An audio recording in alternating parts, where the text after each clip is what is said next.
আগামী 10ই ফেব্রুয়ারি থেকে রাজ্যের বাজেট অধিবেশন শুরু। প্রথামাফিক এবারও রাজ্যপালের ভাষণ দিয়ে তা শুরু হবে, সেই মর্মে রাজ্যপালকে আমন্ত্রণও জানানো হয়েছে। তবে বিধানসভায় অধিবেশন শুরুর ঠিক আগে পুরনো বিবাদ উস্কে দিল রাজ্যপাল। বরানগর এবং ভগবান গোলার তৃণমূল বিধায়কদের শপথ জটিলতার প্রসঙ্গ তুলে ফের তাঁদের আইনি চিঠি পাঠালেন সিভি আনন্দ বোস। রাজভবন থেকে এই সংক্রান্ত চিঠি দেওয়া হয়েছে সায়ন্তিকা বন্দ্যোপাধ্যায়, রেয়াত হোসেন সর্দারকে। বিধানসভার স্পিকার তাদের শপথ পড়ালেও তা বেআইনি বলে অভিযোগ তুলে আদালতে আগেই মামলা করেছিল রাজ্যের সাংবিধানিক প্রধান। পরে অবশ্য সায়ন্তিকা, রেয়াত দুজনেই বিধানসভার কার্যক্রমে যোগদান করেন। 2024-এ বরানগর এবং ভগবানগোলা উপনির্বাচনে জয়ী দুই তৃণমূল বিধায়কের শপথ গ্রহণ নিয়ে কম টানাপোড়েন হয়নি। বিধানসভার তরফে নিয়ম মেনে রাজ্যপালকে বিধানসভায় গিয়ে সায়ন্তিকা বন্দ্যোপাধ্যায় এবং রেয়াত হোসেনকে শপথ বাক্য পাঠ করানোর আমন্ত্রণ জানানো হয়েছিল, কিন্তু তাতে রাজি ছিলেন না সিভি আনন্দ বোস। তিনি জানিয়েছিলেন সায়ন্তিকা, রেয়াত যেন রাজভবনে গিয়ে শপথ গ্রহণ করেন। তাতে আবার নারাজ ছিলেন নবনির্বাচিত বিধায়করা। তারা সবিনয়ে জানান বিধানসভায় শপথ নেবেন।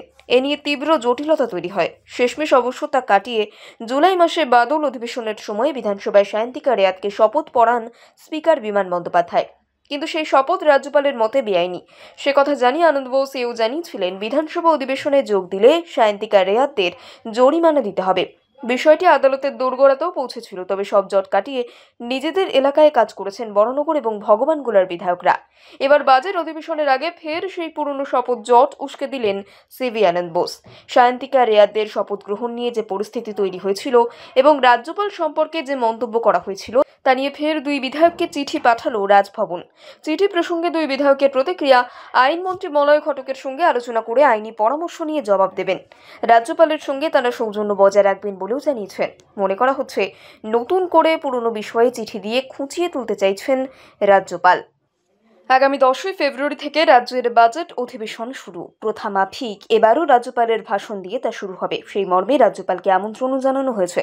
তবে বিধানসভায় অধিবেশন শুরুর ঠিক আগে পুরনো বিবাদ উস্কে দিল রাজ্যপাল।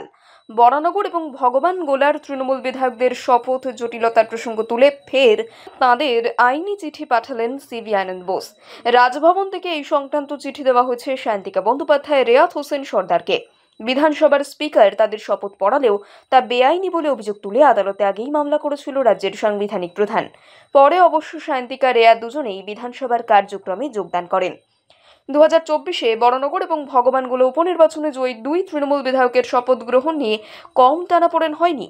বিধানসভার তরফে নিয়ম মেনে রাজ্যপালকে বিধানসভায় গিয়ে সায়ন্তিকা বন্দ্যোপাধ্যায় এবং রেয়াত হোসেনকে শপথ বাক্য পাঠ করানোর আমন্ত্রণ জানানো হয়েছিল, কিন্তু তাতে রাজি ছিলেন না সিভি আনন্দ বোস। তিনি জানিয়েছিলেন সায়ন্তিকা, রেয়াত যেন রাজভবনে গিয়ে শপথ গ্রহণ করেন। তাতে আবার নারাজ ছিলেন নবনির্বাচিত বিধায়করা। তারা সবিনয়ে জানান বিধানসভায় শপথ নেবেন। এ নিয়ে তীব্র জটিলতা তৈরি হয়। শেষমেশ অবশ্য তা কাটিয়ে জুলাই মাসে বাদল অধিবেশনের সময় বিধানসভায় সায়ন্তিকা, রেয়াতকে শপথ পড়ান স্পিকার বিমান বন্দ্যোপাধ্যায়। কিন্তু সেই শপথ রাজ্যপালের মতে বেআইনি। সে কথা জানিয়ে আনন্দ বোস এও জানিয়েছিলেন বিধানসভা অধিবেশনে যোগ দিলে সায়ন্তিকা, রেয়াতদের জরিমানা দিতে হবে। বিষয়টি আদালতের দোরগোড়াতেও পৌঁছেছিল, তবে সব জট কাটিয়ে নিজেদের এলাকায় কাজ করেছেন বরানগর এবং ভগবানগোলার বিধায়করা। এবার বাজেট অধিবেশনের আগে ফের সেই পুরনো শপথ জট উস্কে দিলেন সিভি আনন্দ বোস।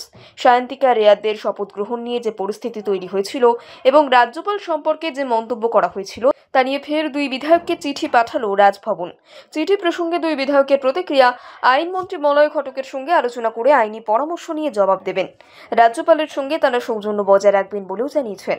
মনে করা হচ্ছে নতুন করে পুরনো বিষয়ে চিঠি দিয়ে খুঁচিয়ে তুলতে চাইছেন রাজ্যপাল।